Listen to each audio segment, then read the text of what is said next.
Hey guys, thanks for joining me here. My name's Amanda and this is Moonlight Messenger. Today's reading is for Aries, Sun, Moon, and Rising. The underlying energy is the King of Cups, and this King of Cups represents an energy of being withdrawn in this loving, nourishing, and leadership position, and it's being overcome and blocked by this Emperor energy, which is the Aries card actually.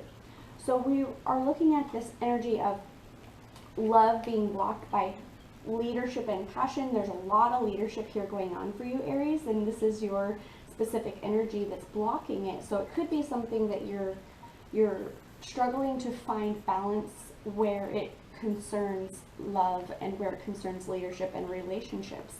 Above you, you have the Nine of Wands, and the Nine of Wands is about really representing trying to hold on and being strong, and this is spiritual with the wands there. In the above portion, it's about, in the space above you, it is that wand of nine is about feeling withdrawn but still standing guard, trying to maintain your position and protect yourself while growing weary. The battle is not over. That's what this tells me here. There is a certain amount of attainment that you're expecting here, and you're holding out for it. There's some kind of balance that you are eager to establish. Below you, you have the Eight of Swords. So you understand, and you're coming to awareness here, that there is a battle to be fought. This isn't about intellect. This is about intellect. The sword is about knowledge and represents an ability to understand what's going on around you and what's going on within you as well. That's very important for us to understand where we're coming from so that we can process things healthily and fully and optimally. Whoa! I'm not taking these cards, but I will take the first one that flipped over. So again, in the past, you have a King of Pentacles. You've been a really good leader and provider, and you've worked hard at creating something for yourself. I would say that in this past position with the King of Pentacles, you've had more than your share of manifestation. You have been able to find this part of you that is able to work hard and cultivate anything that you put your mind towards, which is wonderful. Of course, you have that ability. Everybody should know that they're capable of creating something the way that you are, the way that you're showing here. In your future, you have the Nine of Cups, and this is allowing you to find and acquire that what you truly love. That what you truly love is being almost like hidden away from you, in the sense that you're looking too hard. It's about fully attaining something and grasping something and getting it in your grip here. And if it's something that you love, with your back turned to it, you might even be a little bit more comfortable than you ought to be with these things that you love. You're manifesting something, you want to have love, but it might be something that you just really, I feel like you're waiting for other people to do their part of this. It's bigger than just having what you love. You want to share what you love. Yes, and in the current moment here, you have the Queen of Swords. So the Queen represents a lot of patience, and the sword is the knowledge, of course. So we're looking at this idea that you know it's important to hold back for the sake of other people, filling in the gaps that they belong within. They have their job to do. Somebody here is not doing their part, and I think you know that, Aries. I think that you're starting to realize that if you back off and let this challenge sink in for other people, you'll have the ideas within you to move forward with some progress, not just helping people manifest things, not just manifesting things for yourself, but being able to have that patience and that intuition that the Queen has here in the moment, to exercise that intuition and know that sometimes it's better to let go and let people operate on their own terms. See what they're made of, right? What are we made of? The Seven of Wands here pops up.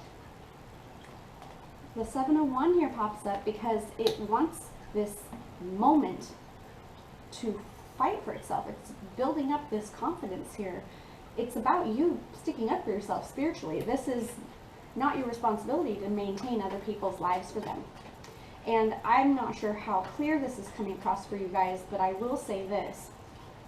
In the face of adversity, you will have to stand alone, it looks like. You will have to speak your own spiritual truth in a way that you are not acclimated to just yet, but you will become very good at this. You will become very good at standing back and acting when it's time to make those choices to act, and letting people be in charge of their own lives, if that makes sense. Okay, so we're talking a little bit about breaking codependent patterns, it sounds like. Allowing other people to take your energy is a form of codependency. In your hopes and fears, you have the Six of Wands. You want to see this spiritually differently. In the wand here, you are addressing this as a spiritual situation. This is something that you hope that people will be able to identify your work, and that they'll be able to identify their responsibilities here within this work. It's important for this perspective to come across very clearly. You really ought to allow yourself the time to process all of this information. There seems to be a lot of information coming at you regarding how other people are acting in your world, and how much of this is your problem, to be honest. Yes, okay, so in the future, you do have a Six, again, of Pentacles this time. So this is not just about breaking the cycle of this perspective spiritually, that you're spiritually responsible for other people, but you're working on breaking the perspective that you're physically responsible for anybody, which is true. Unless you have a child in your care, or an older person who needs care, then there's no good reason to be codependent with somebody. Let that sink in. There's no good reason to be offering someone a crutch that they don't need. It's going to hurt somebody. And I'm only speaking out of experience here. I've been in that position where I allowed people to need me more than they did. It hurt me almost as much as it hurt them. Yes, and I won't do that anymore either. I will take my own advice, thank you. So overall, you will need to pick your battles when you want to make these choices, and when you want to stick up for yourself. It's going to be that timing of how many opportunities are there to stick up for yourself. That's when. Each moment will stand for itself when you make these choices to stand up for yourself. And it's not only going to be about a battle. Sometimes it's going to be about wit and being clever and allowing people to figure things out for themselves.